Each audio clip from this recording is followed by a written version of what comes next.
Vegetable farming at its best. Do you believe that you can grow your own vegetables in your backyard? Do you believe that you can grow pesticide-free food for you and your family?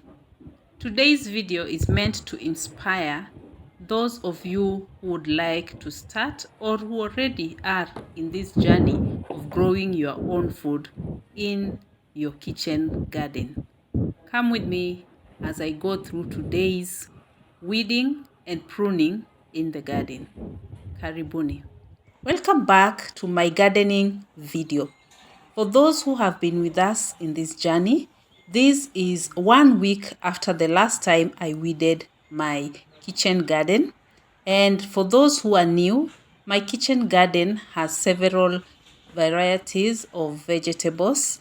I have spaghetti, I have nightshade or managu, spinach, kale, I have coriander spice, I have green onions, and cowpeas. So let's get into the video. Today the main focus would be weeding and thinning. The same thing that I did last week, but there were some vegetables that had not grown so well. So today we are just doing housekeeping. This is the part of the garden that does not receive a lot of sun, probably due to this huge tree over here. It casts a shade, and that means that most of the plants here are struggling to catch some sunlight and grow. And as you know, if photosynthesis is not taking place, the leaves are not growing so well. So what I'll do here, maybe I'll provide more nutrients to give them a boost to help them grow vegetatively. Here I had planted nightshade and a bit of spinach. That's the spinach. And they're doing okay, but not as well as the ones that are fully exposed to the sun. But they're trying, so I'll give them a boost with more nutrients. Those are my green onions, as you can see, scattered there.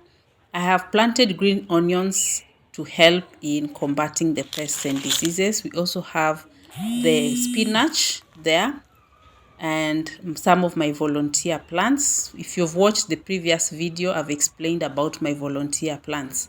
So those spinach, as you can see, they are the ones that are exposed to the sun.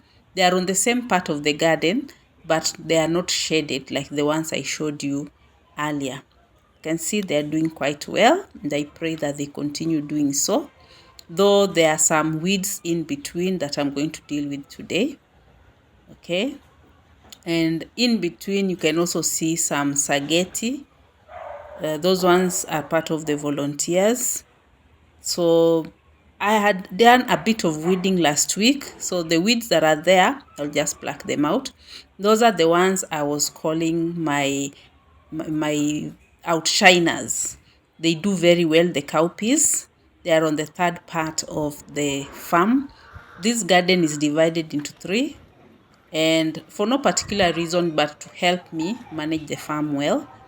Okay, so this is the video after I've done the weeding, and you can see now there are patches of the soil that can be seen. There were a lot of weeds. Okay, so the plants, as you can see, we have the kales there. After weeding, they usually look like they are wilting, but they are not. It's just that during the weeding process, the roots are interfered with, and when the roots are interfered with, that's when the plants look like that. But in the evening, I will water the plants, and then by tomorrow morning, the plants will be standing upright again. So this usually happens when you're weeding, but I was very careful not to disturb the roots so much, though the plants will always react to any disturbance, especially the kales and the spinach. They're very sensitive, but it is important to remove the weeds, and I like pruning the weeds myself. That way I'm sure that even the roots have come out. Now in the process, you'll find that some of them, like that spinach over there, some of them had entangled their roots with the ones for the weeds. So as you pull out the weeds, their roots, the roots of the vegetables will also be affected. That's why they look like that.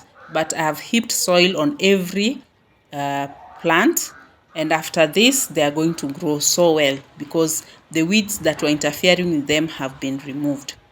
And as you can see, compared to last week, the vegetables have really grown. And now that they have enough space, they can expand.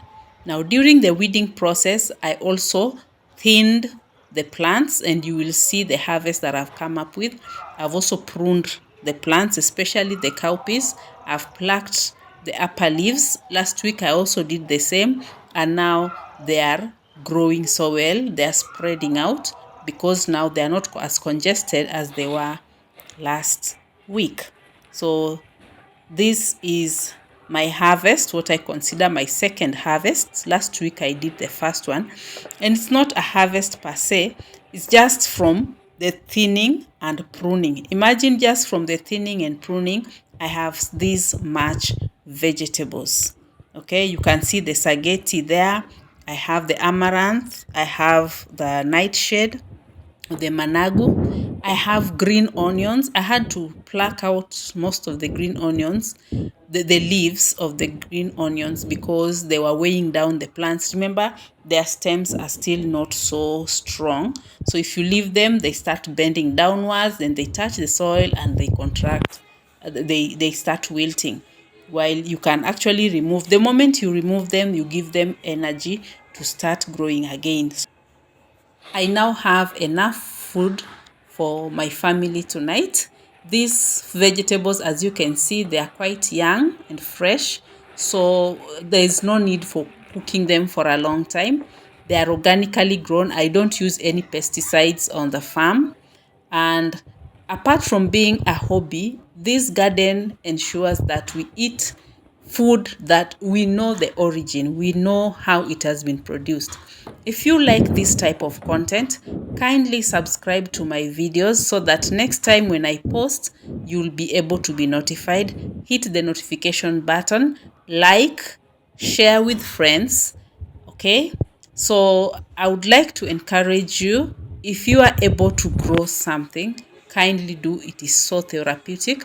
And if you are unable, please just continue following me and we will enjoy it together. Bye bye.